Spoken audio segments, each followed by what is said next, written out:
Hola a todos, bienvenidos a un nuevo vídeo en mi canal de YouTube Antón GF. Soy Antón García Fernández y les hablo como de costumbre desde Jackson, en el estado de Tennessee, aquí en los Estados Unidos de América. Tarde soleada aquí en Jackson, aquí en el oeste de Tennessee, y tarde perfecta para grabar una conversación que se va a encuadrar dentro de la serie Tintín y Hergé, esa serie de vídeos en los que hablamos acerca de todo lo que tenga que ver con Hergé, con su obra, con su vida, con su legado, con las aventuras de Tintín y también con otras series suyas que no solamente son Tintín, pero sobre todo hablamos de Tintín y hoy vamos a hablar de Tintín. Además, vamos a hablar de un tema que a mí me parece muy interesante, del que ya vaya por delante yo no controlo demasiado, con lo cual la intención aquí es aprender y llegar a este tema desde quizá otras perspectivas que puedan formar intersección con el tema que nos trae hoy aquí al canal y a la serie Tintín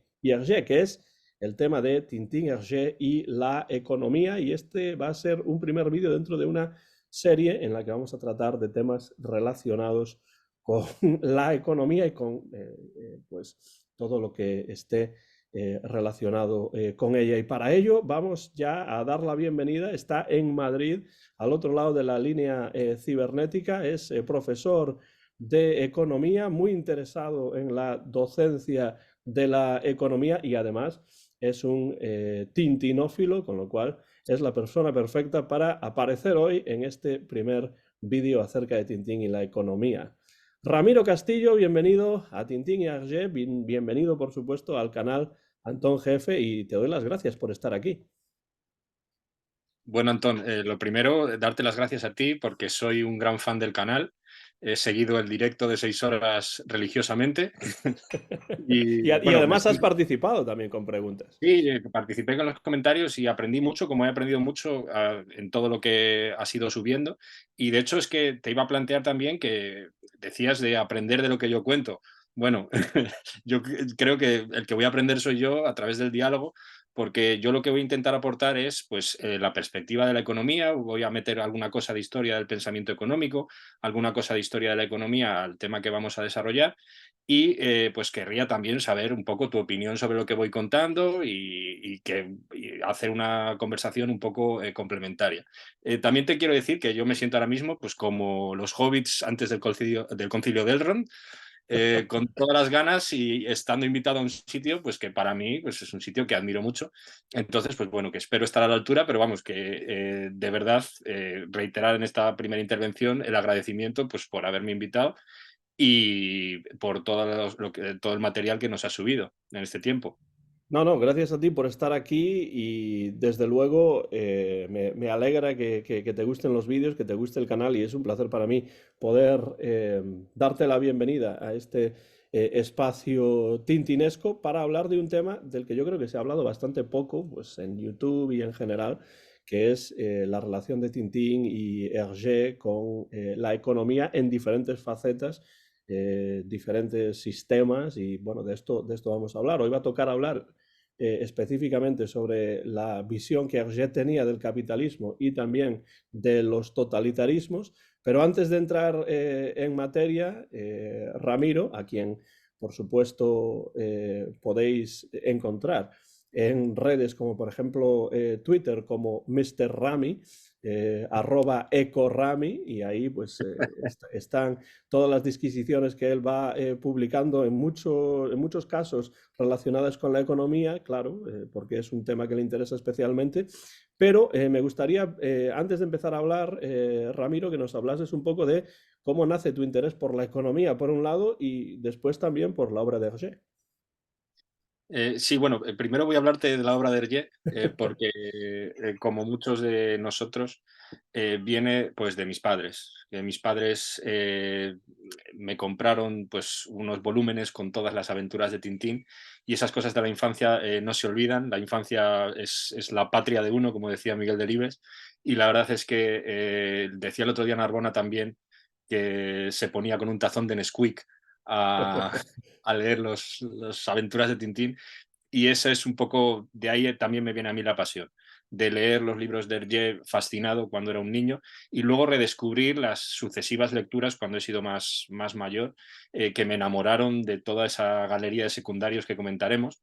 Y claro, cómo no unir una pasión que me ha venido de siempre, como es la de Tintín, con luego lo que fue mi vocación tardía, porque hay que decir que la economía no fue mi primera vocación, como no es la primera vocación, yo creo que prácticamente nadie que estudie.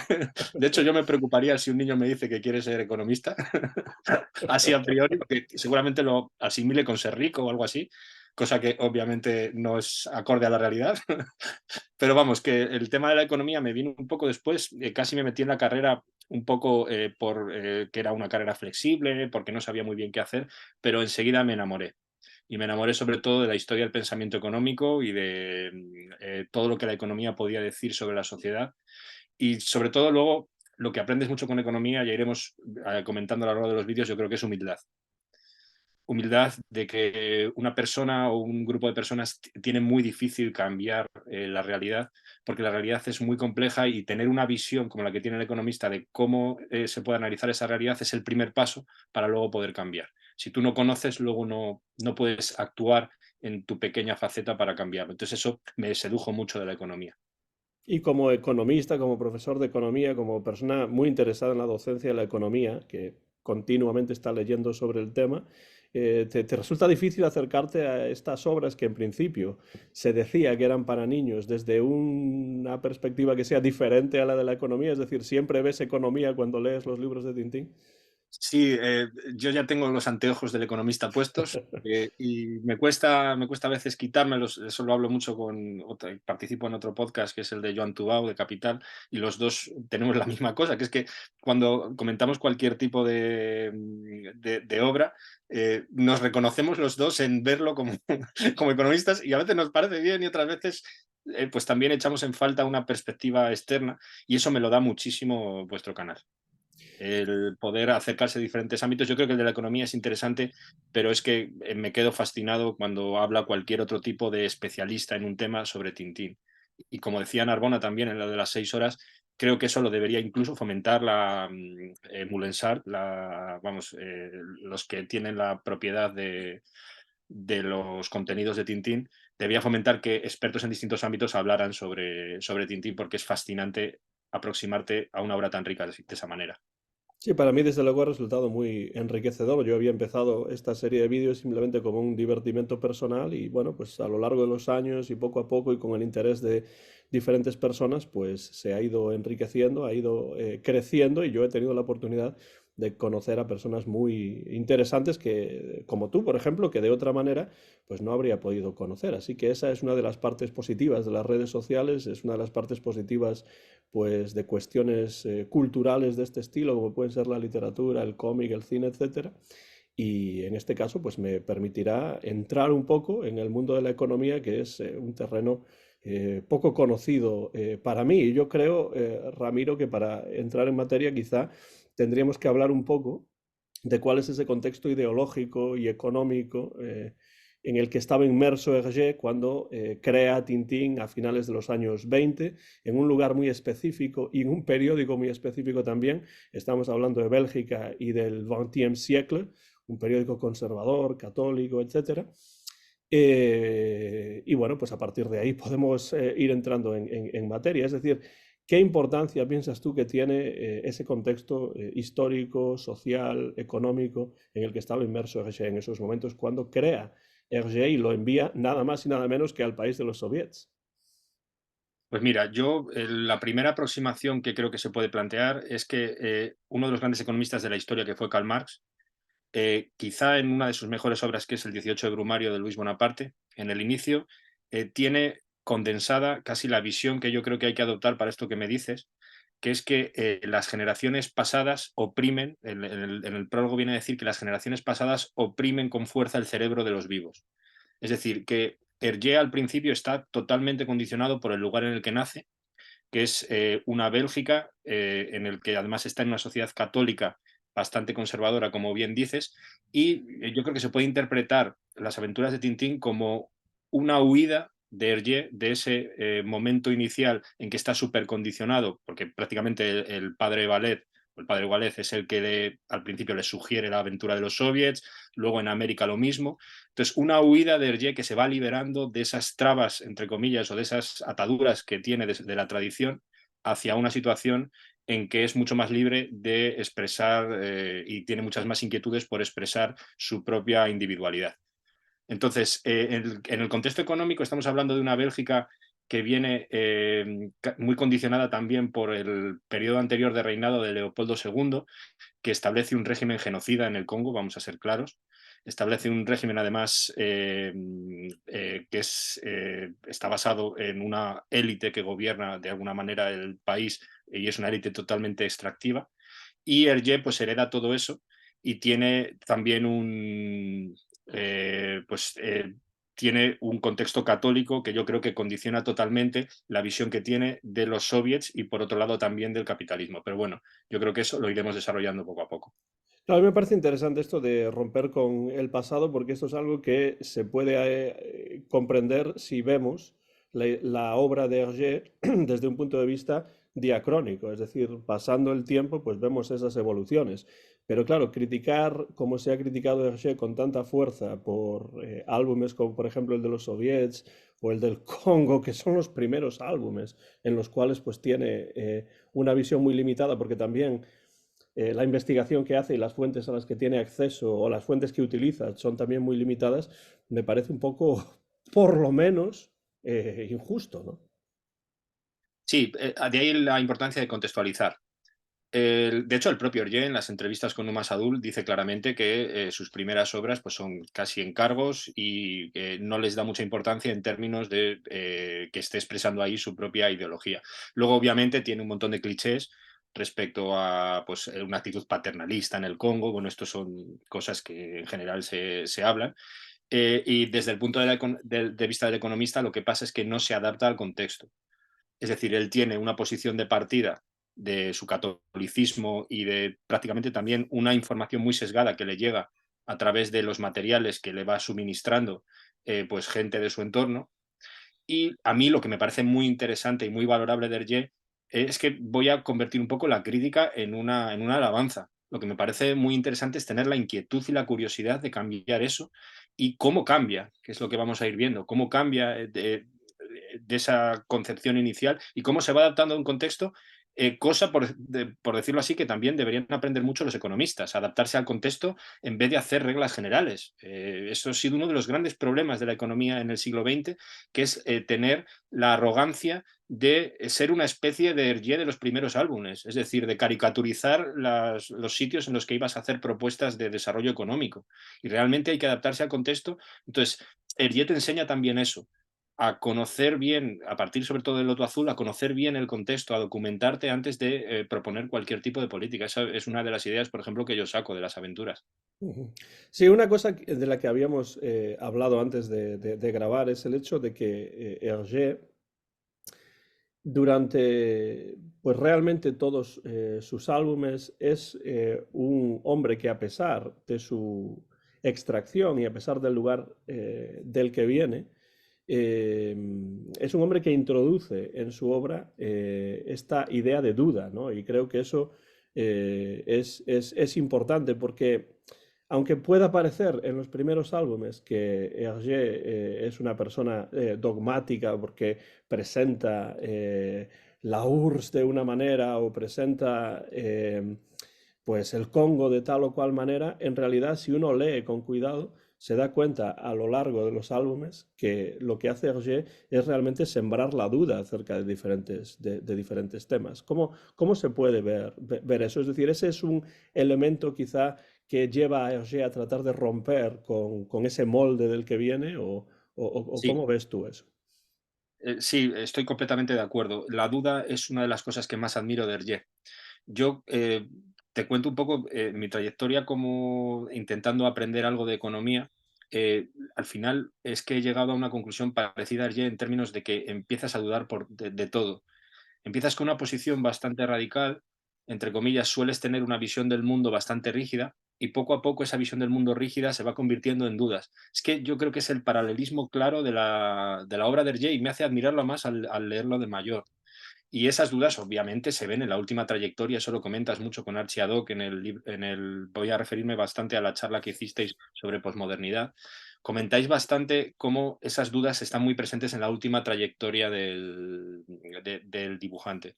Y vamos, desde luego me parece una de las mayores valores. Además es que yo creo que a lo que me agarro yo es a esos intelectuales que realmente plantean claramente sus dudas en la obra. No me gustan los que tienen certezas o me gustan menos, muchos que lo muestran todo como cierto.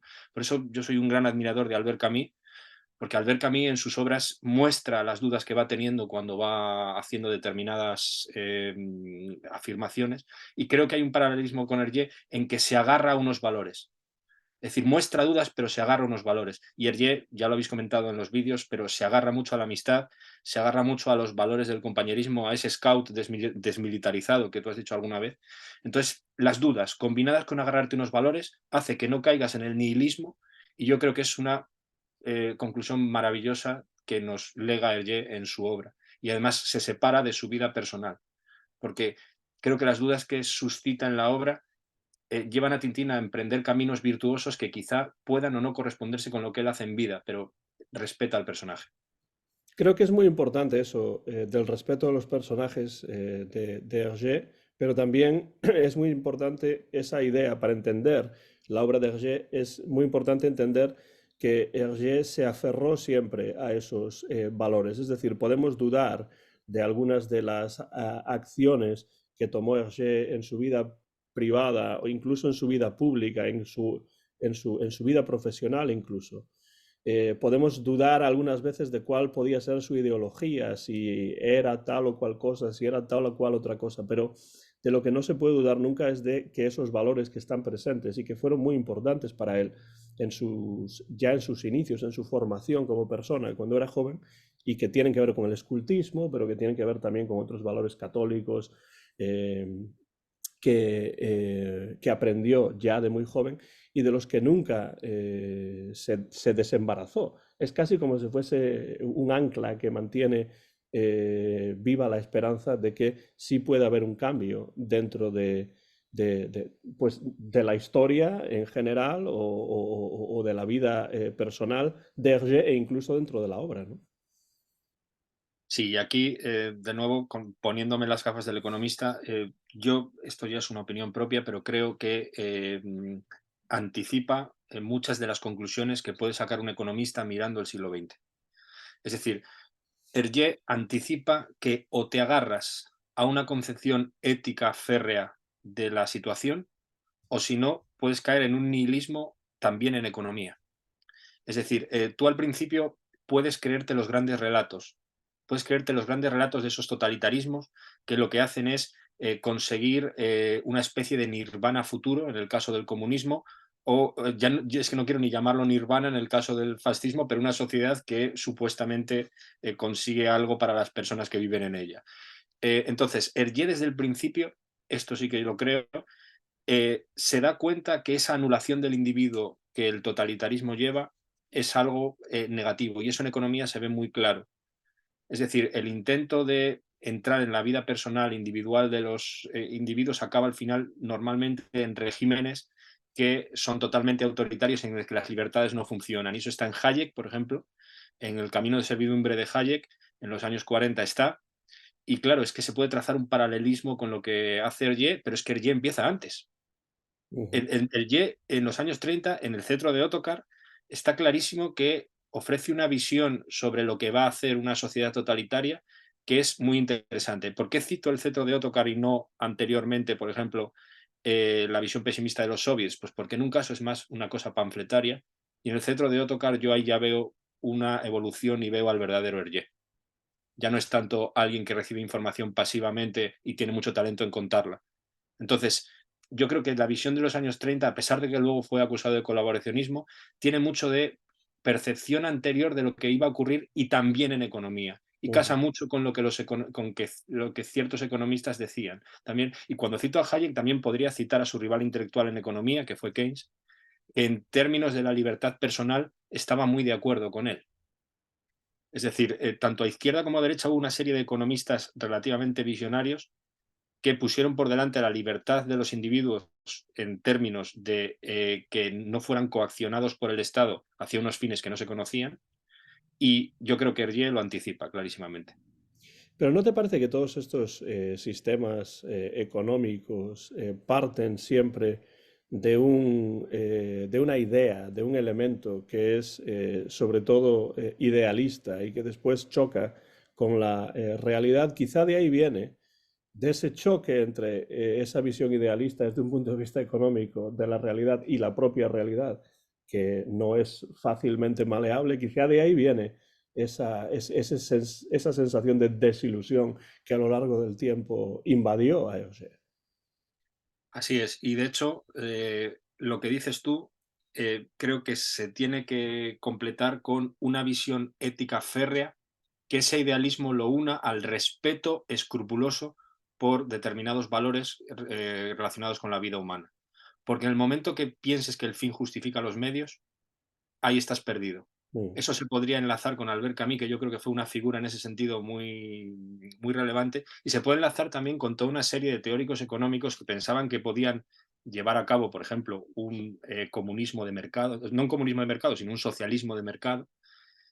El problema es, tú puedes analizar si eso se puede llevar a cabo, puedes tener un idealismo utópico sobre a dónde va a ir, pero en el momento que entras en los derechos humanos de alguien, yo creo que ahí tienes que agarrarte una serie de valores que no puedes traspasar que Tintín tiene.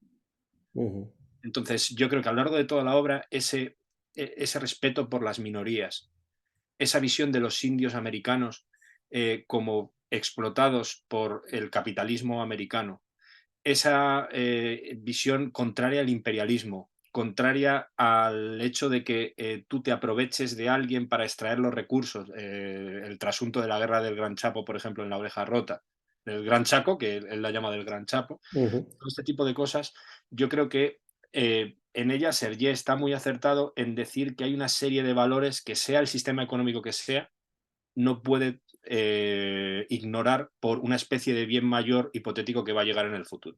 En ese sentido, ya digo, creo que está muy acertado Hergé y que hay un montón de veces en su obra que se puede justificar que pensaba así. Lo que me parece muy sorprendente, Ramiro, es el hecho de que este cambio o esta idea de Auger acerca del respeto, acerca de todo esto que comentas, lo que siempre me ha parecido muy curioso es que se nota ya muy pronto dentro de su obra. Es decir, ya en Tintín América lo vemos, por ejemplo, con los nativos americanos, y lo vamos a ver claramente también en su viaje a China, en el Loto Azul. Y esto tiene que ver, en cierto modo, con el hecho de que a partir del Loto Azul, Hergé es capaz de entrar ya en mayor profundidad en un estudio, en una documentación acerca de los lugares a los que va a enviar a Tintín, que empiezan ya a ser realmente historias que en algunos casos van, o casi siempre ya a partir de entonces, van más allá del lugar. Ya no es Tintín en América, Tintín en el Congo, Tintín en la URSS, es ya la oreja rota, el cangrejo de las pinzas de oro, ¿no? Entonces ya no es Tintín visitando como un extraño un lugar y a ver qué pasa ahí, sino que ya vamos más allá. Pero esto ocurre ya incluso antes. En Tintín en América ya vemos este respeto. Incluso en Tintín en el país de los soviets se presentan ciertas cuestiones que, a pesar de lo panfletario del álbum, acabaron no estando muy desencaminadas de la realidad, ¿no? Entonces me parece curioso que Hergé sea capaz ya desde el principio de tener estas ideas y de representarlas en la obra. Sí, de lo que comentas, a mí me parece que en ese sentido los dos grandes ejemplos son, como dices, el Loto Azul y el Cetro de Ottokar. Esos dos, es verdad que tiene ejemplos también aislados, más aislados en los soviets y en Tintín en América, pero en esas dos obras yo creo que se puede montar toda una defensa de vamos, de la posición de Hergé, de la posición ética de Hergé casi, con esos dos álbumes. Y sobre todo lo que dices tú de la documentación. Es que de la documentación viene el matiz, del matiz viene la duda, y solo así yo creo que se puede construir tanto una buena teoría económica como en este caso una obra imperecedera como la de Hergé. Es decir, es lo que dices tú, que me parece que en cuanto se empieza a documentar, que ya tiene, entre comillas, la inquietud de hacerlo, que eso es muy importante. Es decir, no quedarse en el tópico, o no quedarse que en las discusiones que vemos todos los días en Twitter y en otras redes, vemos que mucha gente se queda en el tópico y en la superficie. Solo cuando conoces algo, como por ejemplo, yo como economista, la herramienta del mercado, solo cuando la conoces con sus matices y con sus fallos, puedes tener una opinión más formada y que sea útil. Muchas veces, si te quedas en que el mercado es la ley de la selva, por ejemplo, pues el problema es que ahí no podemos construir nada. Entonces, Hergé sí que tiene una cierta visión negativa previa del capitalismo americano, por ejemplo, en el caso es obvia, pero como la tiene Hergé, la tiene, pues yo qué sé, García Lorca cuando va a Nueva York, que justo le pilla el crack del 29 en Poeta en Nueva York, le pilla en Nueva York. Claro, desde el punto de vista ético europeo, tiene una visión negativa del capitalismo que además es cierta en el sentido de que olvida ciertos valores éticos. Pero yo lo que como economista propongo es ir un poco más allá y ver también ciertas virtudes que tiene el capitalismo y que creo que Hergé va descubriendo también a lo largo de los álbumes. Sí, lo que nos trae hoy aquí precisamente es hablar, por un lado, del capitalismo y por otro lado de los totalitarismos desde una perspectiva, sobre todo económica, relacionada con las ideas que Hergé deja entrever en su obra acerca de estos temas. Y si te parece, para ir por partes, pues podemos comenzar por hablar del capitalismo. Lo hacemos pues capitalismo, totalitarismo, por orden alfabético. Ya que estamos, pues empezamos con el capitalismo, que es la C, y después vamos al totalitarismo. Podríamos haberlo hecho al revés.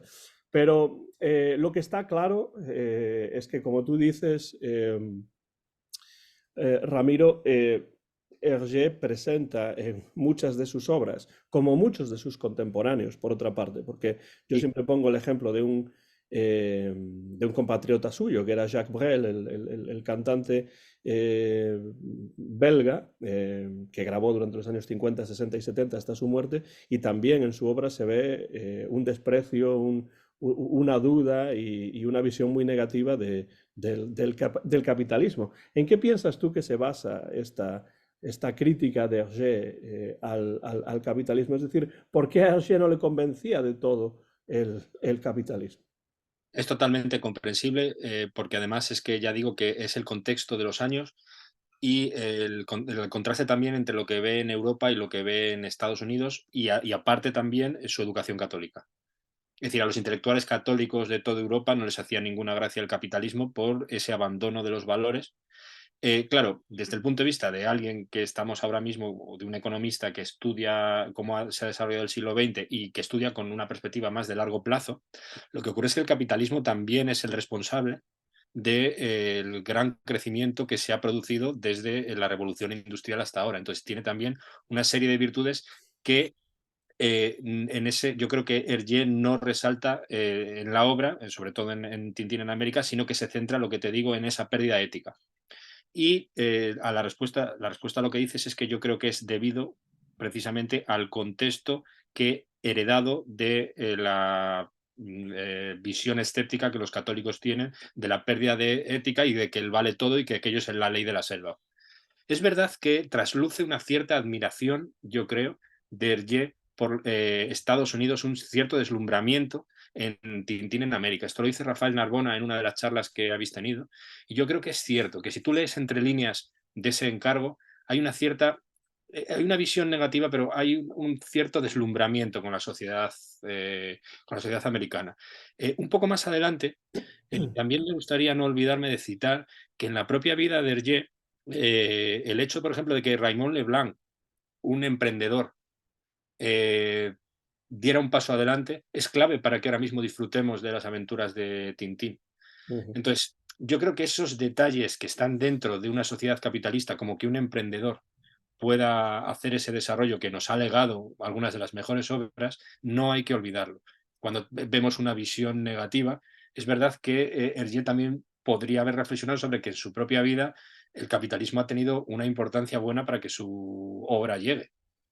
Claro, eso es una cosa interesante porque evidentemente Hergé es una persona que pues ese es su trabajo, es decir, tiene un trabajo artístico que desde luego pues tiene una dimensión económica, evidentemente, y una dimensión comercial, ¿no?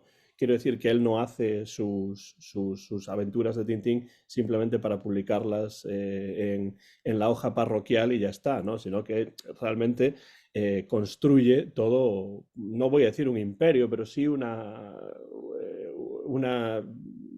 empresa, ¿no?, a lo largo de las décadas que continúa a día de hoy además con mucha potencia y, además ya sabemos todos los problemas que hay cuando se habla de Hergé y se utiliza Tintín, etcétera, etcétera, ¿no? Que bueno, eso es algo que quizá él no podía ver en su momento, ¿no?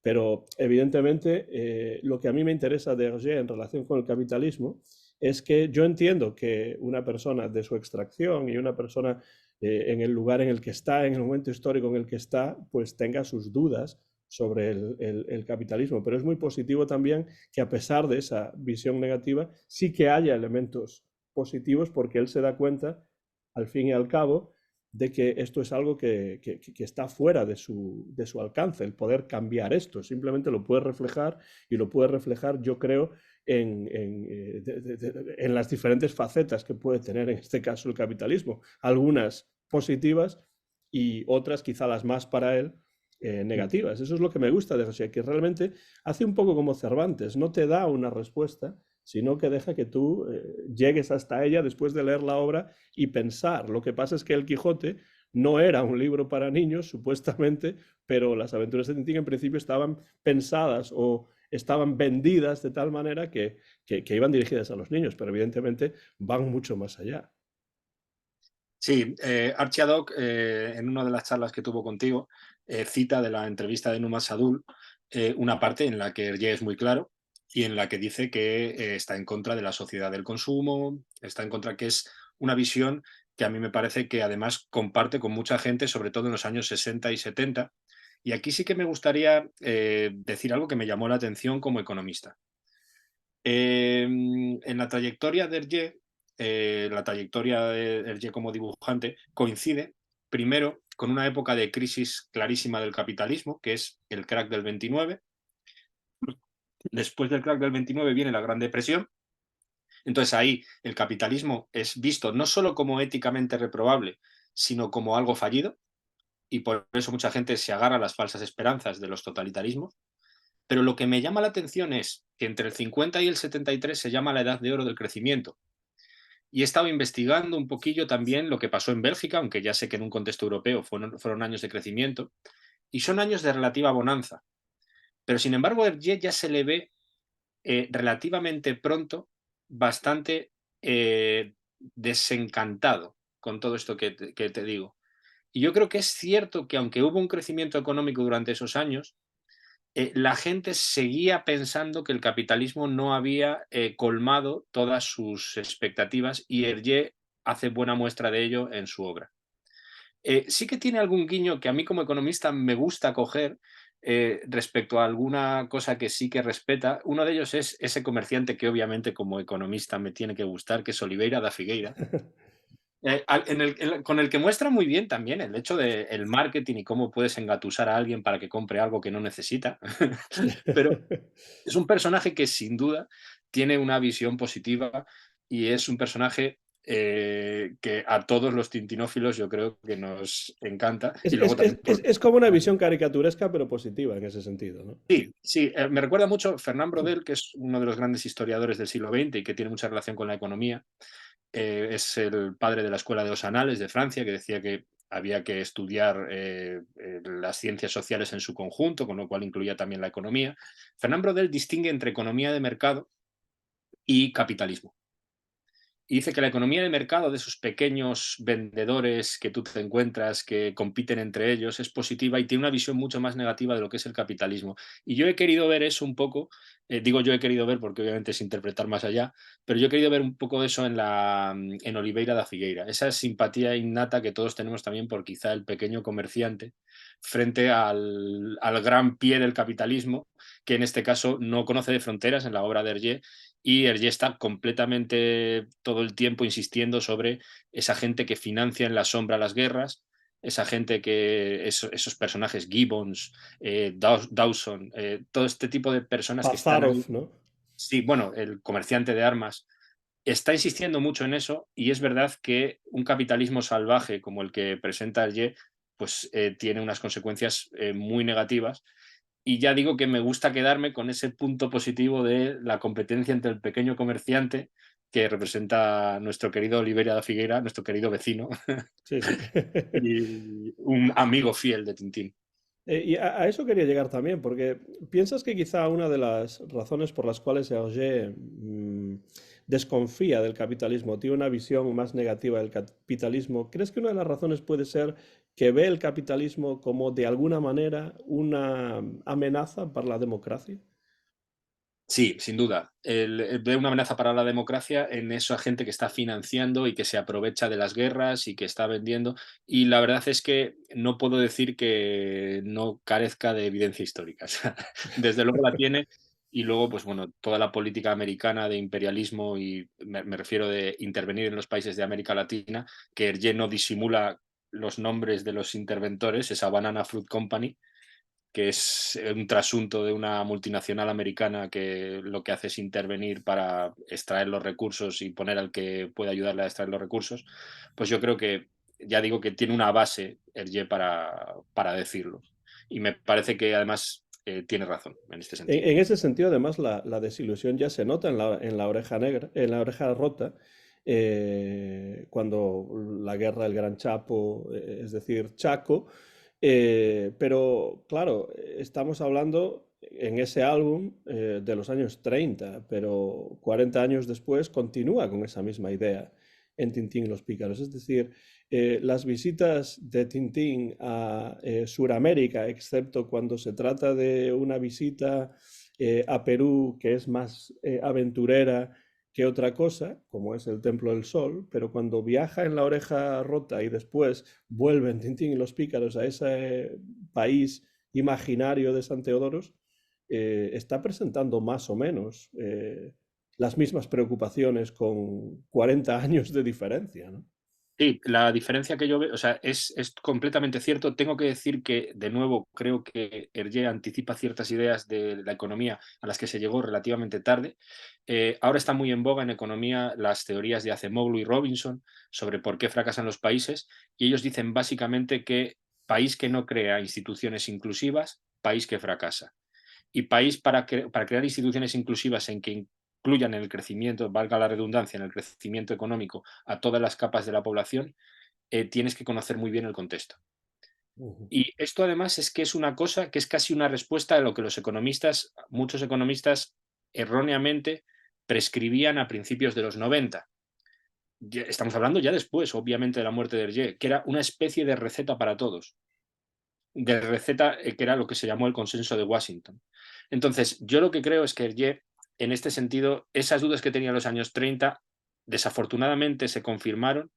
Y además es que no solo se confirmaron, sino que el idealismo que tenía en ese momento se fue convirtiendo en un realismo y casi en una posmodernidad.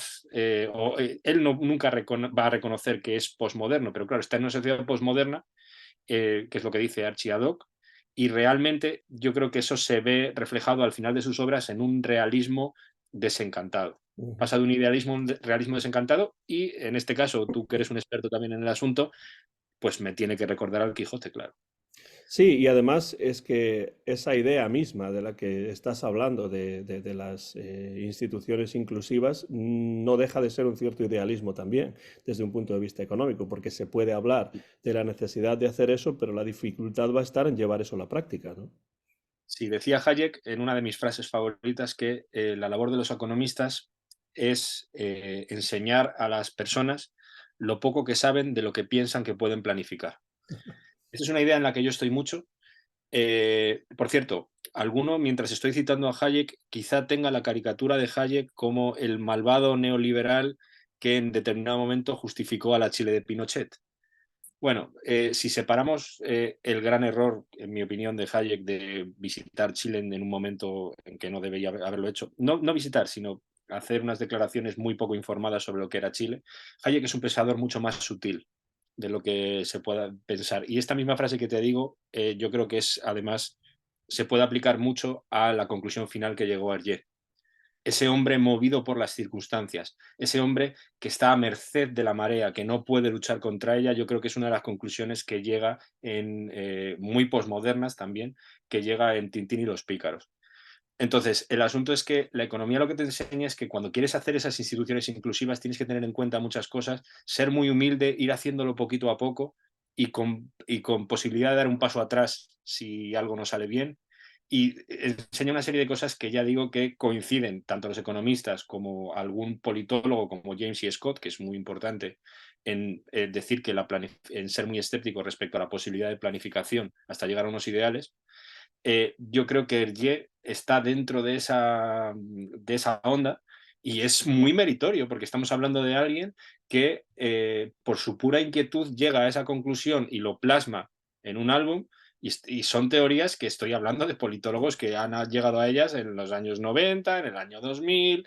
Entonces, pues me parece que en ese sentido lleva un paralelismo con la economía que a mí me sorprende. Claro, politólogos y economistas que Hergé no podría haber conocido ni podría haber Claro. leído si es que estuviese interesado en leer este tipo de A textos, que ver, esa es podría otra haber leído cuestión. a Hayek, voy a investigar a ver si en algún momento tuvo alguna. Pero vamos, que es verdad que en su escepticismo respecto a los totalitarismos, creo que hay un paralelismo que se puede trazar desde dos puntos de vista que seguramente no tuvieron ninguna relación entre sí, pero que llega a una serie de conclusiones que la economía moderna identifica, vamos. Pero es que es la economía moderna, es que te lo está diciendo en un momento que tiene mucho mérito decirlo. Claro, hay un par de cosas que comentas y yo creo que me gustaría que hablásemos un poco más de estos dos temas en particular, porque tú hablabas antes de que muchas de las dudas de Hergé vienen o quizá puedan venir de la preocupación ética que tiene Hergé con lo que supone el capitalismo para el individuo, ¿no? Esa idea de los medios y los fines, si la economía tiene algo que ver con los fines o solamente pone los medios para llegar a esos fines, sean cuales sean esos fines. Y creo que eso es algo que para mí es central en esta idea de Hergé sobre específicamente el capitalismo. Ya hablaremos después del totalitarismo, pero en cuanto al capitalismo, creo que eso es central, ¿no? Sí, yo he estado siempre muy preocupado por este tema en mis lecturas de economía. Hay un premio Nobel de Economía que es Amartya Sen, que es un premio Nobel hindú, que siempre dice que una de las patas del desarrollo de la economía es precisamente la ética. Hay una economía positiva que intenta explicar la realidad como es, entre comillas, o intentar dilucidar cómo es la realidad, y prescindiendo, que esto es muy polémico, según ellos, de los juicios de valor. Aquí podríamos hablar mucho, pero me centro en que hay otra pata, que es la pata ética, que casi viene en tradición desde Aristóteles, al que le importaba mucho esto que me dices tú de los medios, los fines, qué era virtuoso, qué no era virtuoso, que si ganar dinero era virtuoso o si no, que en este caso lo llamaba crematística antinatural, desde el punto de vista de que la acumulación del dinero solo por la acumulación no era virtuoso. Bueno, todo este tipo, hay toda una rama de la economía que estudia la relación con la ética y realmente yo creo que ahí incide mucho Hergé en algo que es cierto, que es que hay que estudiar con mucho detalle cómo afecta el meter el mercado o el meter la economía al sistema ético o de valores que tenemos. Hay un premio Princesa de Asturias que se llama Michael Sandel, que dice que a veces cuando metes el mercado en determinadas circunstancias no es neutral y puede destruir los valores comunitarios. Mm. Pone un ejemplo que, si te lo comento rápidamente, que ha sido bastante difundido, que es que en una guardería, creo, he visto ejemplos para varios países, pero vamos, que en una guardería lo que pasa es que los padres llevaban a los hijos sistemáticamente tarde. Entonces a la guardería se le ocurrió ponerles una multa a aquel que llevaba al niño tarde. Claro, desde el punto de vista de los economistas, si tú pones una multa, lo que debería ocurrir es que la gente empieza a llevarlos en tiempo. Pues bueno, lo que ocurrió fue lo contrario. Sabiendo que podían pagar una multa, más padres lo llevaron tarde a los Claro, niños. es como si fuese un privilegio que te da el dinero, ¿no? Claro, entonces es lo que viene a decir, lo que argumenta Michael Sandel, es que hay un cambio de valores ahí. La introducción del mercado ha cambiado los valores de llegar a alguien tarde como, bueno, si pago por ello lo puedo hacer. Ujú, Es mi derecho a hacerlo porque tengo dinero para hacerlo. Bueno, a mí ese es una anécdota, pero ese tema me parece muy interesante, cómo el mercado es una herramienta que no es neutral cuando la usas. ujú, Entonces, esto que te estoy contando, realmente está en Energy. ujú, En Energy está la preocupación porque cuando tú incorporas el mercado, por ejemplo, las relaciones internacionales, cuidado porque va a haber gente que va a querer extraer los recursos de no sé qué sitio porque hay un beneficio económico considerable, te va a apoyar en la guerra del Gran Chaco a los dos bandos y Hergé te lo desnuda, te lo muestra claramente, te dice, mira, esta serie de potencias internacionales, hay detrás una potencia internacional y hay una serie de agentes que se están lucrando de esto y es una preocupación ética que me parece muy complementaria a cómo nos debemos plantear el uso del mercado. y muy actual, por desgracia, porque claro, cuando hablamos de las Sí, guerras, hay que hablar también de quién las está financiando, sufragando, manteniendo, quién se está enriqueciendo con ellas, ¿no? Y yo creo que esto es una preocupación enorme de Hergé y además, como tú dices, no lo escondía porque incluso en el caso de La Oreja Rota, estamos hablando de que cambió muy poco el nombre del personaje real que era Zaharov, que se convierte en Bazarov, vamos, es prácticamente la misma persona, por no hablar de cómo se parece el dibujo a la persona real. no, sí, ahí es una denuncia de una persona concreta, además una denuncia justificada. Luego está lo del tráfico de diamantes, también que habla del Congo, que es uno de los casos que yo utilizo mucho en las clases de economía, que bueno, hay un cártel que hubo durante mucho tiempo de una empresa de Beers o de Beers que tenía un cártel de diamantes que sale en la película Diamante de Sangre de Leonardo DiCaprio, si alguien la quiere ver, habla sobre eso, y pone el foco en cosas que realmente tienen una importancia crucial desde el punto de vista ético de dónde hay que meter el mercado y en qué condiciones, ¿vale? Porque tampoco quiero dar la impresión, yo como economista creo que el mercado es una herramienta muy útil y muy adecuada. Lo que ocurre que no se puede usar como si aquello fuera inocuo y tampoco se puede usar sin las necesarias cautelas en dónde lo metes, por qué lo metes y con qué contrapesos lo metes. Ujú. Entonces, en ese sentido, yo creo que Hergé, en la dimensión ética, nos da una lección. Cuando hablabas antes de la fascinación de Hergé por los Estados Unidos, yo creo que es real, o sea, yo creo que él sentía esa fascinación por los Estados Unidos, pero creo que tenía más que ver con, como fue el caso con muchas personas de su generación en toda Europa, no solamente en el mundo francófono. Yo creo que tenía que ver más con una cuestión cultural, ¿no? Con Sí, el cine, con la literatura, con los sí, cómics, etcétera, con las historias de los pieles rojas y sobre todo con ese mundo que le encantaba a él, que era el mundo de los nativos americanos, ¿no? O como diría él, de los indios, ¿no? Porque es como se decía en esos momentos, ¿no? Creo que tiene más que ver con eso que con una cuestión económica, porque evidentemente hay un choque en ese álbum, porque en ese álbum tenemos el choque de los Estados Unidos como potencia económica, que no se para en barras para conseguir lo que sea necesario conseguir, y después hay una visión más idealista de los Estados Unidos como un lugar en el cual pues existe el oeste, que bueno, en esa época ya prácticamente no existía más que en las películas, existen por supuesto los gángsters, y qué puede ser más idealista que pensar que Tintín, una sola persona, puede llegar y limpiar Chicago de gángsters sí, sí. él solo con su perro, ¿no? O sea, eso es algo... El pero yo creo que idealismo, tiene más que ver con una cuestión cultural que con una cuestión económica. Si es que se sí, pueden separar las dos cosas, claro, porque quizá no se pueda. estoy de acuerdo. También el choque cultural de Europa a llegar allí. Ya digo que trazo el paralelismo con alguien también europeo, en este caso García Lorca, que estuvo allí a finales de los Mm, años 20 y le impactó tanto que nos legó una de sus mejores obras, bueno, de sus mejores obras, quiero decir, sí, sí. Lorca tiene muchísimas buenas obras, pero a mí me gusta mucho Poeta en Nueva York.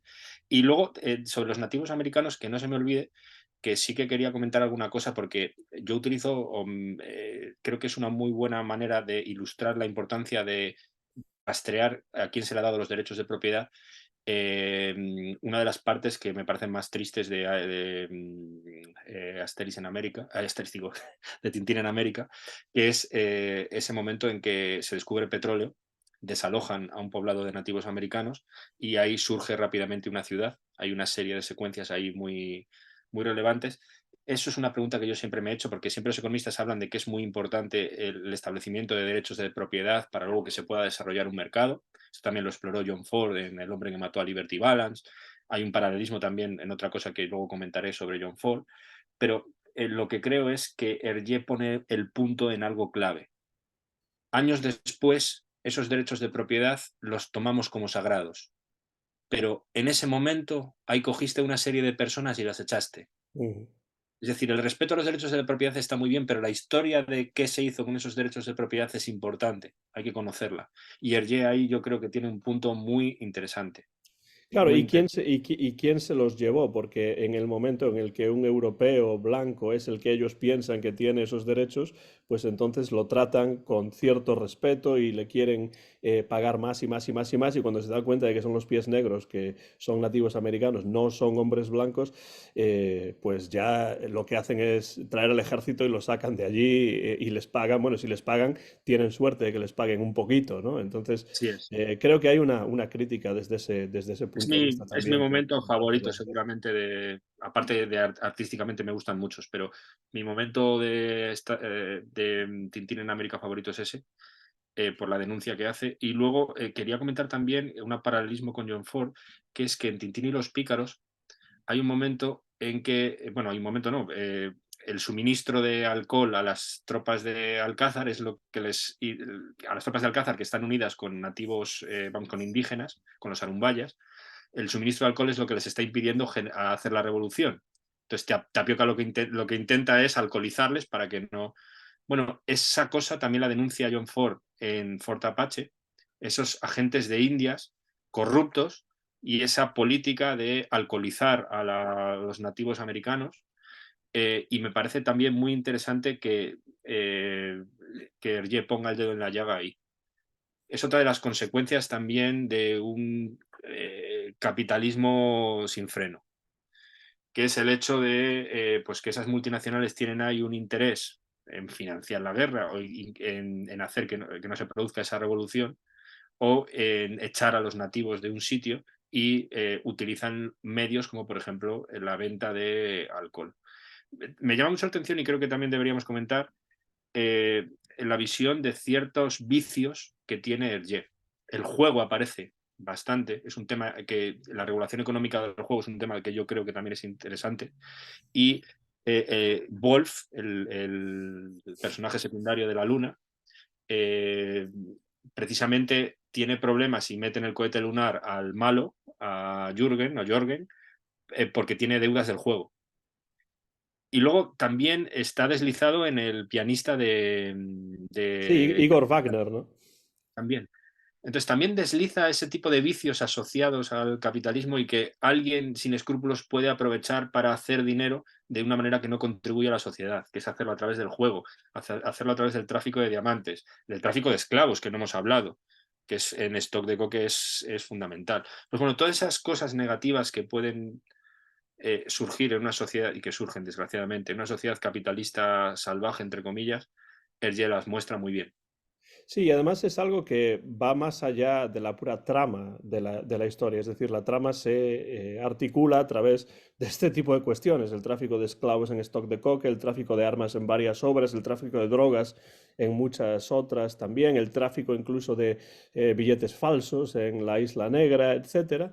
Pero eso nos lleva a ese espacio del que tú hablas, ese espacio ilegal, en el que a pesar de ser ilegal todavía existe dentro de un esquema, de un sistema capitalismo capitalista, que es esa idea de la libertad de la economía de mercado que se puede usar, ¿no? Para explotar esas debilidades de las que tú hablas de las personas, ¿no? Que puede ser el juego, pueden ser las drogas, pueden ser muchas otras cuestiones, pero realmente por una por un interés pecuniario en este caso, para sacar dinero y aprovechando esas, por así decirlo, debilidades. Y tú me habías hablado específicamente de un libro que tengo interés en leer, ahora que me lo comentaste, que es ese libro titulado Fishing for Fools. Y phishing con PH, ¿no? Como un phishing scam. Y también Fools, escrito con PH en inglés, ¿no? Es un libro que cuando me hablaste de él me pareció interesante y, bueno, si lo tienes ahí, por supuesto, lo podemos mostrar. porque tiene que ver bastante con esa idea, ¿no? Esa idea de que hay un espacio dentro del capitalismo en el cual la legalidad ya no importa, uno se salta la legalidad para poder de esa manera aprovechar esos fallos de personalidad, por así decirlo, de los individuos, ¿no? Y eso a mí me preocupa mucho. Y estamos hablando de 2 premios Nobel de Economía, son los que escriben el libro. Son George Akerlof y Robert Shiller. Quiere decir que es que hay veces, esto sí que me gustaría romper una lanza a favor de la economía. Vamos a ver, estos señores no son de fuera del mainstream. Estos que dicen, que titulan su libro, lo tengo aquí en español, La economía de la manipulación, cómo caemos como incautos en las trampas del mercado. Esto estamos hablando de 2 premios Nobel de economía. Entonces, que a veces se caricaturiza la economía como una serie de gente que lo que pasa es que quiere que todo sea pues lo que decía de la ley de la selva. Entonces, estos señores hacen una reflexión que yo creo que es interesante, que es que en una economía de mercado hay que tener cuidado porque hay un incentivo a explotar esas debilidades de los individuos, el juego. Entonces, claro, Hergé lo conectaba cuando te hablaba sobre la obra de Hergé con esto, porque es verdad que Hergé las muestra muy bien, esas debilidades. Y si lo piensas un poco, el personaje de Wolf, si no hubiera tenido esa debilidad del juego, que es un personaje muy virtuoso, es una persona que a mí desde el principio me cae bien, y bueno, ya Sí, no digamos con su sacrificio, que es uno de los más conmovedores de la obra de Hergé. Pues esa persona tiene un problema un problema psicológico de adicción al juego, seguramente, que ha sido aprovechado por una serie de personas para intentar sabotear el cohete lunar. O sea, quiero decir que Hergé lo pone muy claro que alguien se puede meter y aprovecharse de este tipo de debilidades. Entonces, fíjate que pues aumenta mi admiración por Hergé, porque estas cosas que yo voy pensando, pues las encuentro dentro de sus aventuras. Y luego lo del tráfico de esclavos que hablábamos de Stock de Coque, es que lo vemos en el estrecho, lo que cuenta él lo vemos en el estrecho de Gibraltar, aquí en España. Esas personas que van engañadas en muchas ocasiones sobre qué se van a encontrar y gente que se está aprovechando pecuniariamente, esas mafias, para hacerlo. Pues me parece muy bien que esté en una obra como la de Stock de Coque y que se denuncie que internacionalmente eso es posible en una economía de mercado sin pues vamos, sin los controles adecuados. Claro que es muy difícil evitarlo, pero hay que ponerlo encima de la mesa. Y Tintín lo hace y por eso pues le admiro más. Hergé lo hace y a través de Tintín y por eso pues yo le admiro. Aunque pues lo que decíamos antes, pues claro que hay una duda en determinado momento sobre si fue pues el colaboracionismo, todo este problema que le dio tanto durante la vida, que fue un cobarde en algún momento, que es que yo no me atrevo a juzgar si lo fue o no, pero creo que los valores que transmite y las cosas que pone encima de la mesa son muy relevantes y también hay que contarlo en la balanza positiva. y además elementos como este tráfico de esclavos, como este problema con el juego que continúan, por supuesto, vivos, desgraciadamente, a día de hoy, y que además en el caso del problema del juego, pues se vuelve todavía más actual teniendo en cuenta la facilidad con la cual esto ha crecido gracias a la irrupción de Internet. El problema del juego es todavía más global y más serio que nunca en el siglo XXI por la Sí, facilidad con la cual se puede acceder a él a través de la pantalla de un ordenador, ¿no? sí. Y más, yo lo veo aquí en Madrid mucho, la proliferación de salas de juego de este estilo, en lugares de renta per cápita baja. Ujú. Es decir, no se ponen en el barrio Salamanca, se ponen en Carabanchel. ¿Por qué? No hay que ser tampoco muy economista para deducirlo, porque ven ahí en gente desesperada y en gente que pueda pensar que eso es su forma de salir adelante, pues una forma de ganar dinero. Entonces, desde luego, esto, fíjate, es que lo pone sobre la mesa y a mí me hace reflexionar sobre ello y creo que es un valor pues, que tenemos que comentar. Eh, Ramiro, no sé si hay alguna cuestión más. Por supuesto, podríamos continuar durante horas hablando del capitalismo, pero para poder tratar ambos temas en una sola sesión, me Sí, gustaría podemos pasar pasar, al próximo tema. si se me ocurre Pero no alguna sé si cosa. hay alguna cosa más que se está quedando en el tintero. Bueno, podría quedar para la próxima ocasión, si así es el Bueno, a ver, caso. ya digo que yo lo que creo es que en general la visión del capitalismo de Hergé resalta mucho muchos de sus componentes negativos y de una manera bastante inteligente además. Empieza con una visión bastante estereotipada, aunque por debajo tiene una cierta admiración, como hemos comentado, en Tintín en América, pero creo desde luego que es una aportación valiosa que alguien que ha vivido durante todo el siglo XX nos dé su visión y esté tan acertado y y anticipe cosas pues relativamente relevantes. O sea, eso sería un poco lo que yo Porque además lo comento. está viendo en primera persona y como se dice ahora a tiempo real, no, no es que lo Sí, esté sí, sí, viendo eso es otra cosa. retrospectivamente, sino que Eso lo es está otra cosa. viendo a medida que está ocurriendo. Por eso digo que yo no creo que nadie debiéramos juzgar a Hergé. Quiero decir, ¿qué harías tú cuando entran los nazis en tu país, la ocupación? Eh, a mí es que yo no me atrevo a decir es que fue un colaboracionista, es que fue un, ¿sabes? No, quiero decir, no, no sé, no lo sé, ni tengo información, ni me atrevo incluso con la información a juzgarlo. Pero que de la visión del capitalismo, pues sí que le otorgo mucho valor a su contribución. Y de capitalismo pasamos a totalitarismo porque efectivamente también el totalitarismo está presente en la obra de Hergé desde un punto de vista económico también, bueno, económico y desde otros puntos de vista también, pero desde el punto de vista económico en particular sí que hay una visión de Hergé del totalitarismo que cuando empieza la obra de Hergé ya empieza a ser ambivalente esa visión del totalitarismo, porque por un lado cuando se habla del país de los soviets hay una visión totalmente negativa de lo que supone el comunismo en la Unión Soviética y después al principio parece que la visión del fascismo es negativa en algunos de los álbumes, pero también es cierto que el medio del que sale Hergé pues está plagado de personajes que están realmente relacionados con el fascismo en Bélgica, como por ejemplo León de Grelle, de una manera, y bueno, ya por no hablar del padre Vallée, que era amigo personal de Mussolini, pues de una manera muy directa, ¿no? Es decir, ¿cómo es la visión de Hergé de los totalitarismos? Y bueno, desde un punto de vista económico o desde el punto de vista que tú quieras darle para Sí, iniciar a la ver, conversación. yo partiría primero de lo que dice el propio Hergé en la entrevista con Numa Sadul, que dice que no es directamente lo que dice es que no es, está totalmente contrario a los totalitarismos, tanto de izquierdas como de derechas. Lo dice así tal cual. Ahora, eso es una afirmación a posteriori.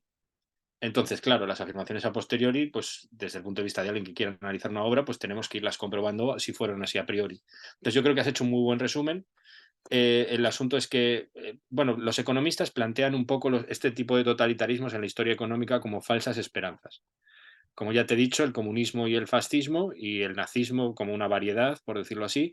Lo que pasa es que, obviamente, fascismo y nazismo, no quiero equipararlo exactamente, pero estamos en la misma orientación.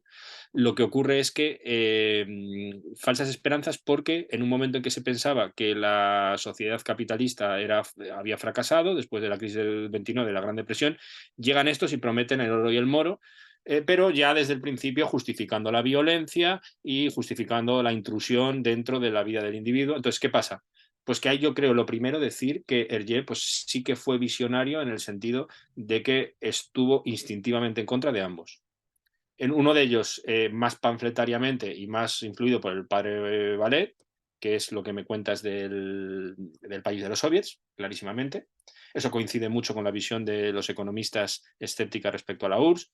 Coincide con la visión también de gente como Rosa Luxemburgo, con gente que ya desde el principio vio el peligro de negar los derechos humanos y en qué se podía convertir ese tipo de sociedad. ¿Vale? Aunque muchos izquierda europea estaba un poco deslumbrada con la llegada del comunismo. Entonces, Sergé, desde luego, al principio muestra un escepticismo respecto a ambos. ¿Que tiene recaídas respecto al fascismo? Sin duda. O sea, recaídas me refiero que tiene momentos en que es más ambiguo o más dudoso. Sin duda, bueno, es la amistad con León de Grelle, ya como aparte de la obra, esa amistad que mantiene con León de Grelle, y luego su cercanía al partido rexista, todas estas cosas son así. Y luego, pues el álbum que a mí menos me gusta, no, el que menos me gusta seguramente sea el de los soviets, pero bueno, independientemente, el segundo seguro que es La Estrella Misteriosa. En La Estrella Misteriosa tiene una actitud que a mí no me acaba de convencer sobre tanto esa insinuación de antisemitismo con el nombre judío del que financia la otra, una de las dos expediciones. El nombre judío Por en dos dos veces, pero ocasiones. bueno, pero la segunda vez se lo perdono. Sí, sí. O sea, la primera vez es la vez que realmente sí tiene una muestra de antisemitismo. La segunda vez lo que pasa es que pues intenta usar un apellido belga, creo, von Winkel o algo así, o sea, Sí. una palabra belga, y luego descubre que también es un apellido judío, pero no es intencionado. Eso fue mala suerte, sí. Eso, pues bueno, eso. Pero es un álbum que no me acaba a mí de convencer. eh, Ahí parece como que cambia un poco de ascripción.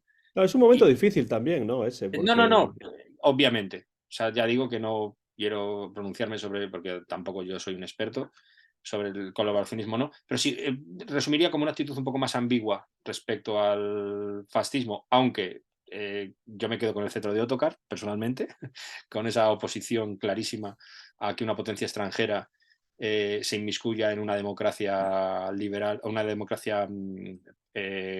monarquía parlamentaria como era el país de Sildavia. Pero vamos, que realmente sí la actitud es más ambigua que respecto al comunismo, que es de oposición directa. claro, lo que se suele decir por pues, personas que no han profundizado demasiado en la obra de Hergé es, bueno, Hergé es un nazi, Hergé es un fascista, Hergé es esto, es lo otro, es antisemita, que en cierto momento estuviese más cercano al fascismo que al comunismo, pues no lo convierte realmente en un fascista y de hecho, de lo que me gustaría hablar es de cuáles son las objeciones, tú piensas que podemos ver que Hergé presenta a totalitarismos del estilo del fascismo, del nazismo, por ejemplo, en su obra, porque me parece que, como tú dices, estoy totalmente de acuerdo, es muy escéptico con las supuestas bondades de los totalitarismos, pero ¿cuáles son algunos ejemplos o cuál es la visión que tú piensas que tiene Hergé del fascismo, por ejemplo, para estar realmente, como yo creo que lo estaba, en contra de este sistema? Sí. A ver, desde luego, el personaje de Misler o Musler, o sea, esa unión entre Mussolini y Hitler es clarísima. Pero bueno, antes, el Loto Azul. Vamos a ver. Un gobierno también totalitario fascista era el Japón, que se inventa además a través de los medios de comunicación ese incidente para intervenir y ocupar Manchuria, que está tal cual puesto en la obra del Loto Azul, El de incidentes Mukden, ¿no? ferroviarias, tal cual, ese, yo no me acordaba el nombre. Pues lo que ocurre es, la visión del Loto Azul es inequívocamente antiimperialista, y el imperialismo es una característica de los totalitarismos de Japón, del eje, vamos. O sea, ahí ya yo lo veo clarísimo. Yo lo veo clarísimo. Luego, su visión sobre respetar el contexto, las desigualdades. O sea, tú en un fascista verías la ayuda a Zorrino en el Templo del Sol, o verías el respeto a la cultura china que tiene a través de su amistad con Chang en el Loto Azul, o verías esa denuncia del Anschluss, vamos, de la unión de Austria-Alemania, pero casi sin disimular, del cetro de Ottokar. Y luego ese escepticismo respecto al líder, Plexiglas. O sea, ese escepticismo que muestra continuamente respecto a los líderes. Yo, vamos, o sea, sí afirmaría que Hergé no Pero es además, fascista. ante todos los líderes, porque es Plexiglas, es también Tapioca, es también Alcázar, quizá un poco menos Muscar Duodécimo, porque, Sí, bueno, pero es claro, un monarca porque es parlamentario. un monarca, pero Hergé es más monárquico, y entonces es más lógico que haya Sí, a ese ver, tipo de visión, ¿no? sí, a ver, sí que es verdad que se nos quedó en el tintero de lo del capitalismo, como en algún momento determinado ya equipara la Sildavia con Borduria, en el sentido de que los dos intentan secuestrar a Tornasol y todo esto. Es decir, que al final tiene una visión escéptica de muchas cosas, pero es verdad que yo es que o sea, tiene un montón de puntos que son totalmente incompatibles con ese afán homogeneizador del fascismo, y luego la justificación de la violencia no la encuentras en Tintín. Quiero decir, de que el fin justifique los medios, es que es hasta anticatólico. O sea, quiero decir, no lo encuentras en Hergé casi desde el inicio. Entonces, yo en ese sentido, sí que es verdad que puede tener alguna actitud, lo de los antisemitismo, en algunas cosas, desde luego, en ese momento tenía un prejuicio que compartía con muchos europeos, pero no es fascista, vamos. O sea, toda esta evidencia me lleva a concluirlo, pero clarísimamente, vamos.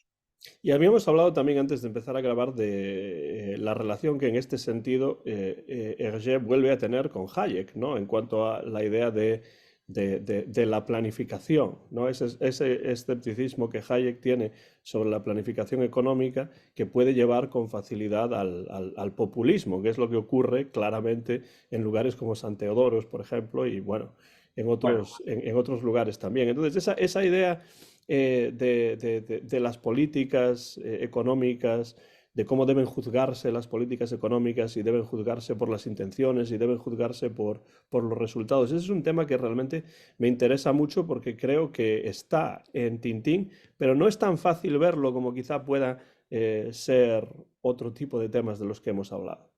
sí, te iba a mostrar, estaba buscándolo, tengo aquí, bueno, te lo digo ya claramente, para un economista, Tintín y los pícaros, yo creo que tiene una crítica muy superior a lo que normalmente se lee sobre la obra. Tintín y los pícaros, yo creo que puede llamar la atención a todo economista por este Ujú. final en que cambia el gobierno del general Tapioca al general Alcázar y todo sigue siendo lo mismo.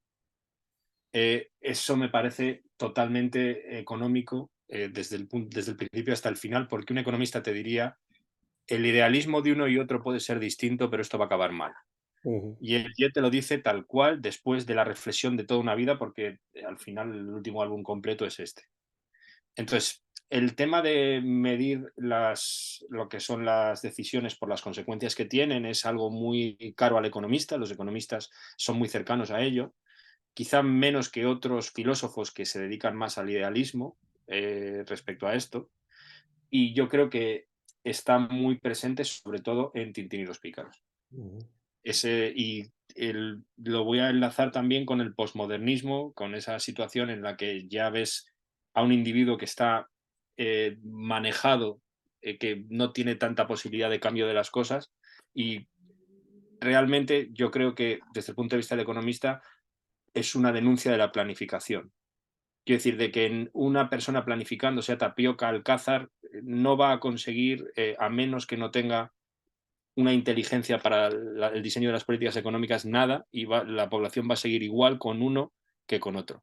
De hecho, Alcázar primero es un villano de opereta, prácticamente, y luego una cosa que sí que me gustaría decir al respecto es, respecto a estos dictadores, incluso el emir Ben Khalil Saab tiene unos dejes autoritarios.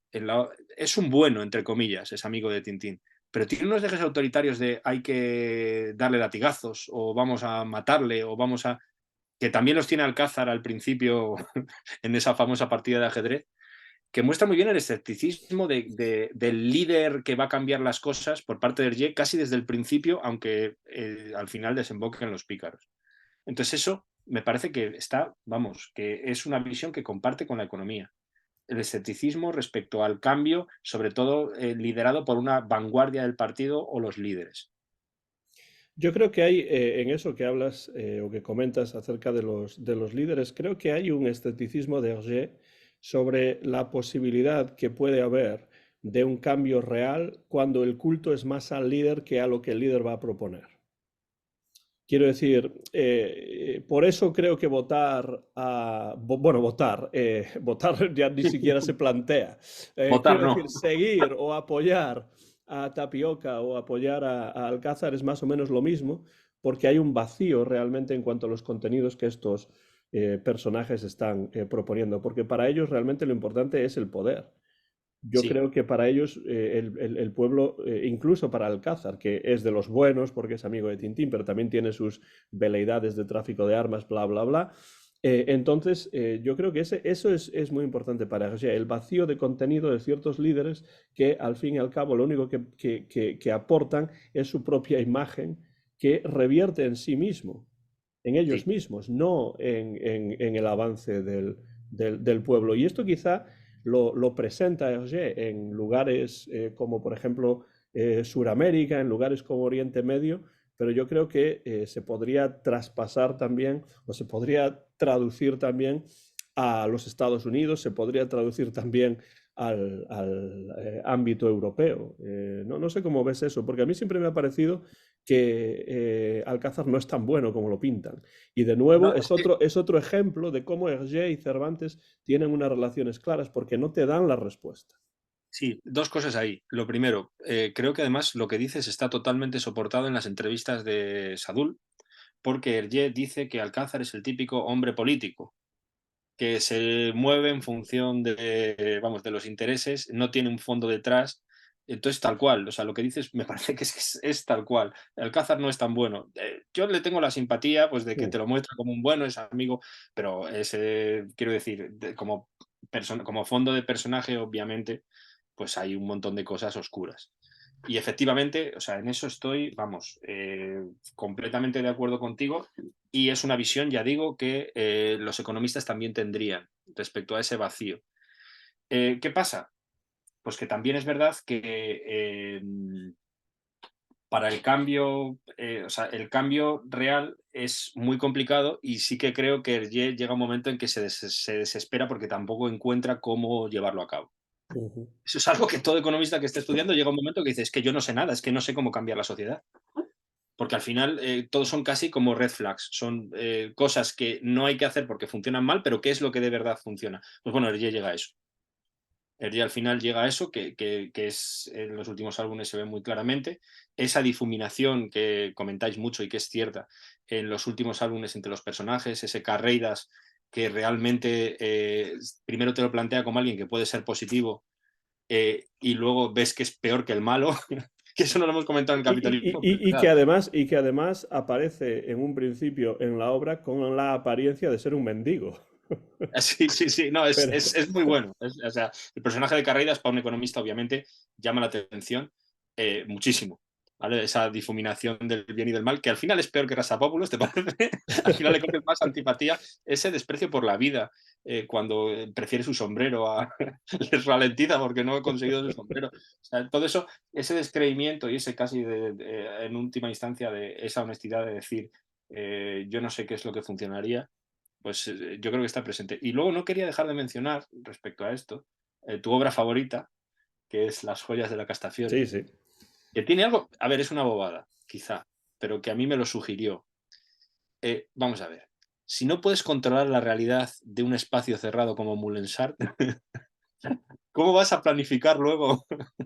O sea, de hecho, en el momento en que más perdido se ve a Tintín, es intentando desentrañar el misterio con todo, y bueno, y Haddock más fuera de sí también, con el tema de las joyas de la Castafiore. Y ese Bulú, el marmolista que no viene, que es una experiencia que todos hemos tenido, que yo me lo pregunto como economista, ¿cuál es la razón económica detrás de que este tipo de gente nunca venga Claro, cuando ¿cómo se tiene que viven? venir? Cómo sobreviven? ¿No? ¿Cómo Pues ganan ese dinero? aspecto casi microeconómico me llama mucho la atención, ese aspecto casi microeconómico que no se puede controlar, pues ¿cómo vas a controlar la planificación de un país si no puedes planificar tu castillo casi? Es algo que a mí siempre me llama la atención.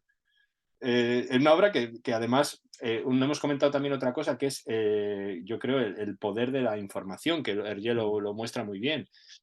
Muestra, en el Loto Azul muestra lo que hemos dicho del incidente, que tiene que ver con manipular la información para invadir un país, y en el tema del Tintín y los pícaros es obvio, la televisión, esa manipulación para que acudan a San Teodoros, eso lo muestra muy bien, de manera más frívola también, pero el papel de la prensa en las joyas de la Castafiore. Entonces, el tema de la importancia de la información incompleta, ha dado lugar a muchos nobeles de economía, porque una de las características que hacen que un mercado no funcione es que la información entre los agentes de ese mercado no sea la adecuada. Ujú. Yo a ti te intento vender un coche usado, yo conozco cómo está mi coche, pero tú no conoces cómo está el coche. Entonces, lo que puede ocurrir es que si el coche está muy bien, yo te pido un precio relativamente elevado, que tú no estés dispuesto a pagar porque no conoces cómo está el coche, entonces los coches buenos nunca se venden. Claro. Pues, este tipo de cosas dio lugar a un premio Nobel de economía, en concreto a Akerlof, por una teoría al respecto. Pues bien, todo el tema de la información, de quién tiene la información y cómo se manipula, y todo el tema de la narrativa, que también es muy económico, está presente en Hergé con una sutileza bastante importante y está relacionado con que luego no se pueda planificar y con que luego el Hergé se desespere, porque es que todo este tipo de cosas sumadas hacen que planificar o llegar a una situación que cumpla, que no tenga desigualdad, con que se destierren todo este tipo de cosas del juego, de la venta de armas, del imperialismo. Claro, es que ni tú ni yo tenemos la solución y el pobre Hergé, pues obviamente se desencantó de la sociedad de consumo. Pero está muy bien mostrado porque te sugiere estudiarlo y te sugiere temas que son interesantes. Fíjate que eso de la información a mí me interesa muchísimo, evidentemente, y además está también hasta en Josette y Yoko, o sea que es algo que a Hergé le preocupaba enormemente y además tiene una relación importante con un tema que trataremos en un futuro, en otro vídeo dentro de esta serie de la economía Hergé y Tintín, que tiene que ver con, por supuesto, la tecnología, quién domina la tecnología, quién la tiene, quién no la tiene, cómo la utilizan, etcétera, etcétera, con lo cual... Es que no hemos eh, puesto el nombre de alguien que es también alguien que es Tornasol, que es uno de mis personajes favoritos, justo junto con Haddock, es mi personaje favorito, y no te sé decir cuál es, porque a veces es uno y a veces es otro, porque es un idealista. Él quiere decir Tornasol. Además, tiene a veces comportamientos de una valentía, en la Luna. Hay un momento que dice, no, no, si lo domina una potencia extranjera, volamos el cohete. Y se quedan todos los demás como diciendo... O cuando no le da... me gusta mucho en Tintín y los pícaros cuando llega y dice, usted no respeta los derechos humanos y no le doy la mano. Cuando le reciben en el avión, o sea, Ujú. Haddock da la mano allí al... Y el tío está muy preocupado por la Castafiore.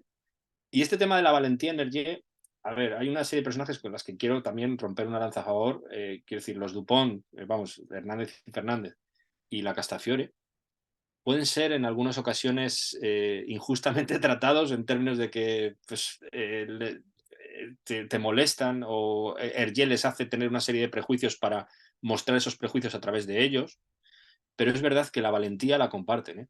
Ujú. Joder, delante del pelotón de fusilamiento lo queremos ver y yo les veo valientes. Y bueno, y la Castafiore ya. O sea, a mí la Castafiore me recuerda en Tolkien, Lobelia Sacovilla Bolsón, que es un personaje negativo durante toda la saga.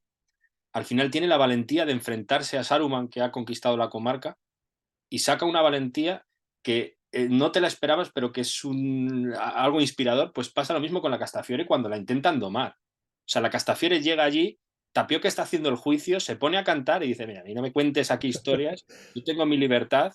Y esto es una persona valiente, amiga de sus amigos. Hay una serie de valores también ahí, muy relacionados. Pues sobre esos valores, yo creo que es donde Hergé encuentra la tabla de salvación. Claro. La salvación está ahí, está en esos valores que lo decían también en El Señor de los Anillos. Es que yo en eso sí que encuentro un paralelismo porque también Tolkien está muy influido por el catolicismo. Ujú. Entonces se encuentra un paralelismo en que al final ellos, aunque haya una serie de personas que les resulten molestas, esas personas que pueden resultar molestas, hay que preservar su idiosincrasia porque si no la civilización se viene abajo. Entonces, eso también lo encuentro en los Dupont y en la Castafiore. Esas personas son amigos, tienen que estar ahí, aunque sean en un momento determinado pues ridiculizados o lo que fuera. Entonces, la conclusión final que yo sacaría de esto que te estoy contando es que aunque se desanima respecto a la planificación, nos deja la puerta abierta a una serie de valores sobre las que podemos construir y sobre los que tenemos que ser ciertamente intransigentes si se vulneran.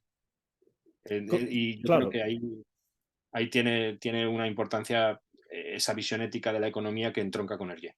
con lo cual, pensando en la idea de los valores a los que se aferra Hergé, que tienen que ver con los Boy Scouts y eh, con su visión, o por lo menos con su educación católica recibida en su infancia, pues ahí sí que volvemos a ver, en cuanto a los valores a los que se aferra, una relación con Camus, ¿no? Como tú decías al principio, porque es algo que Camus también hace, a pesar de que no sean necesariamente los mismos valores, pero sí que se aferra a ciertos valores como una manera quizá de supervivencia o quizá como una manera de enfrentarse a las dificultades y al caos organizado o desorganizado que es el mundo, ¿no?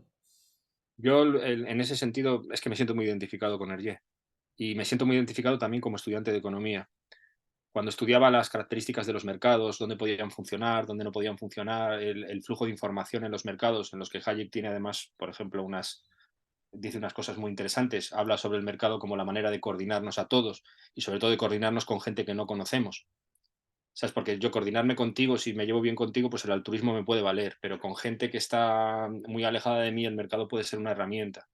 Y para que ese mercado, para que esas personas que tienen son cada uno de ellos individualmente distintos, se coordinan entre sí, pues el mercado puede ser una buena manera de agregar esa información.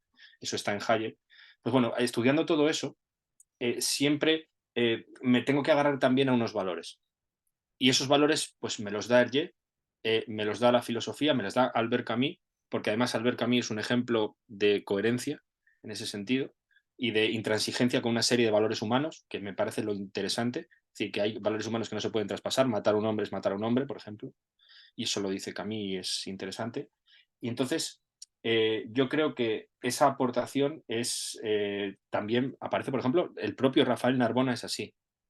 Rafael Narbona ha tenido una vida dura, pero te reconforta al leerle, porque hay una serie de valores que te muestra ahí. Pues esos valores yo creo que son la gran salvación, tanto en la obra de Hergé como en la economía, como en general en nuestra vida. Entonces, pues, en ese sentido, creo que desde el punto de vista del economista, lo que es la obra de Hergé tiene más, yo creo que tiene más valor de lo que parece.